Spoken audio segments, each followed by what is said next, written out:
Welcome to the YNTAAY Minis. I'm Chris Smith, and I am continuing my salute to treasures that I've found in my house during this packing up to move, including these Third Rock from the Sun 3D glasses. Remember when Third Rock from the Sun did a 3D special? I don't either. But they were important enough for me to keep, along with, now this I just love. Look, they're in plastic right now, but this was given to me by my dear friend Martha Pike, who's no longer with us. She used to work with me.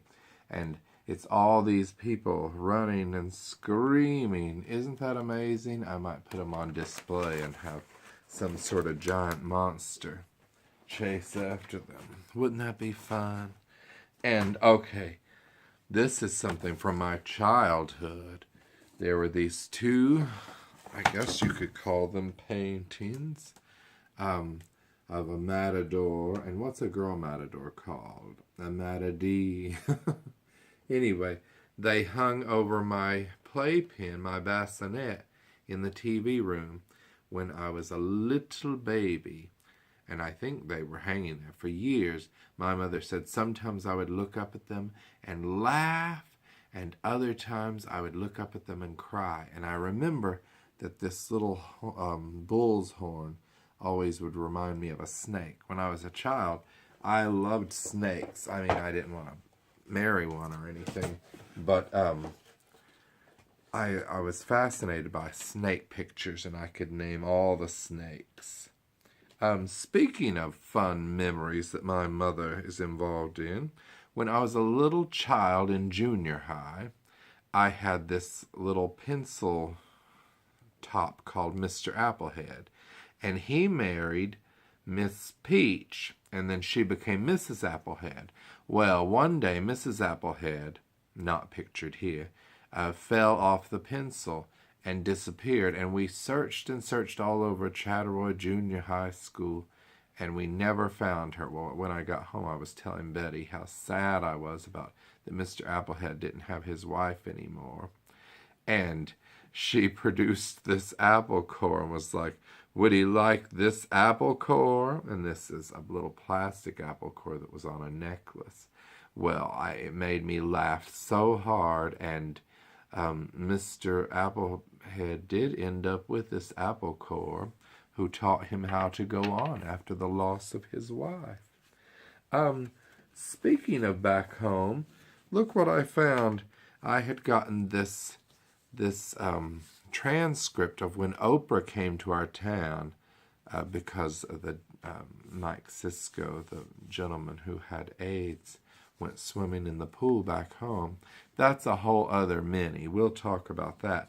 But so she did an episode from our town in 1987, and I played audience member number 3. And I ordered the transcript. Wouldn't it be fun to put on a play of it? I even have my Oprah transcript of witches. I read it a few months ago. It's not as fun as some episodes.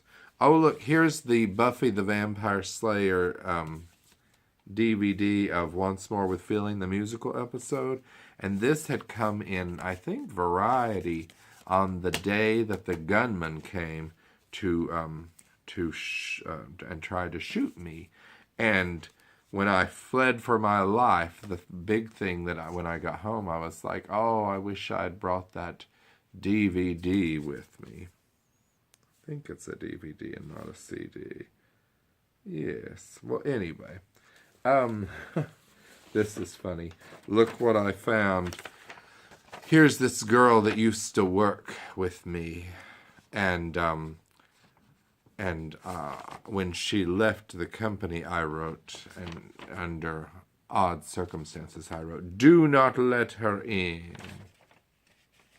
Do not let her in," and made her yellow. Isn't that fun? I'm concealing her name, but you can hear about the story in Frenemies, that episode that I did many years ago. Here's one of my first credit cards ever from Discover Card. This is no longer active, but They came to Virginia Tech and gave us out credit cards, and it was the beginning of my undoing. Here's an actual diamond. Just kidding, for those who want to steal from me. It's just a fool's diamond. Now, back when I used to be a dress designer, I designed this dress. And Boma said, it looks like she's going to bake cookies for a funeral. Isn't that cute?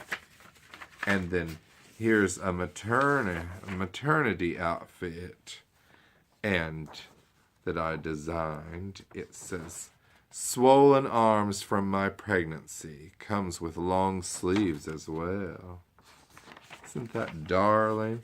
And then here's a more punk outfit that I designed. So, my talents know no bound. I have so many things, and this is a treasure.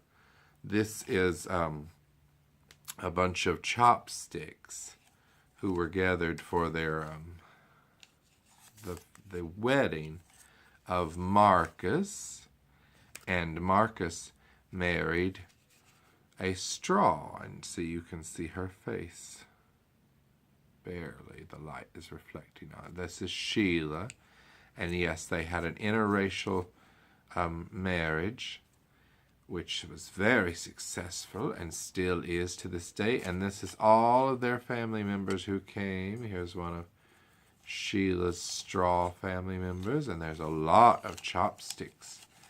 I love the one with the beard.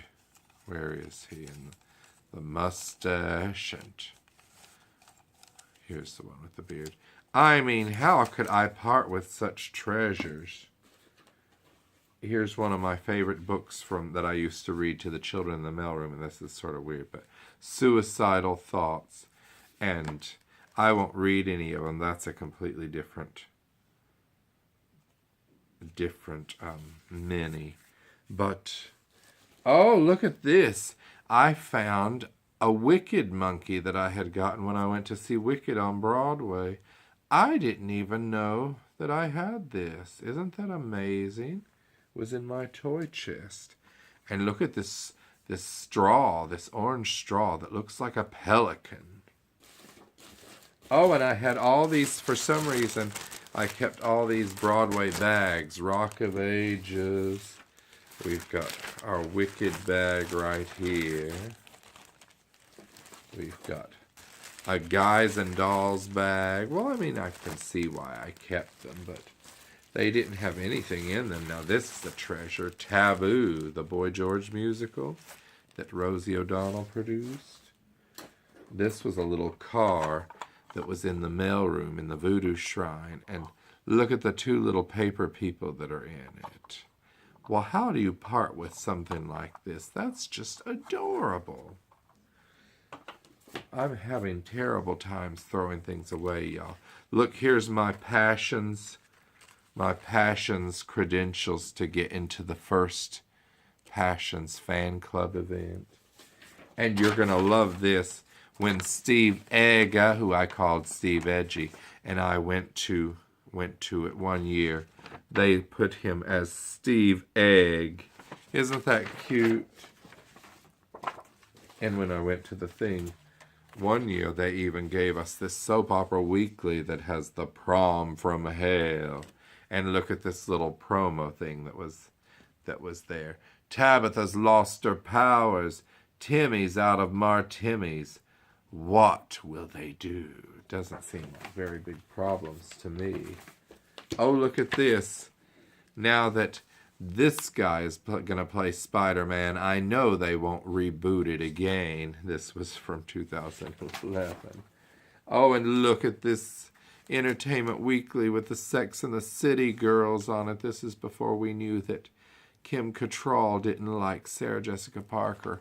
Oh, that whole thing is breaking my heart that Kim Cattrall has rejected her. The TV Guide issue with Matthew Fox when he played Jack on Lost. And look, This was before he shaved his chest on the island. So I just never understood how they found razors that kept, they're on there for all that time, and they're able to shave and get their hair cut. Oh, now I had lost this for a little while this weekend. It's my stick that I found when I was a child in the hills. And look at these Pringle rings. The Pringle cans used to have metal lids, and you would pull them, and the tab was like a Coke lid, a Coke tab, but bigger. And they make great musical instruments. So that's one of my prized treasures. Now here's a treasure that's sort of gotten icky over the years. When I reached my 10-year anniversary at CBS, we could choose a gift from Tiffany, and I chose a letter opener because that was fitting. I ran the mailroom, and look how it's gotten all over the years. Does anyone know if a good cleaner will clean that? A polisher. Of course, my Iron Giant on with toy on VHS. This is an actual 1970s pillowcase that my mother gave me when I traveled to California. Oh, so many things, including this little flyer for Good Vibrations, the Beach Boys musical. Wasn't a very good musical, but anyway. Those are some of the treasures I found, so I'll tell you if I find more. Good.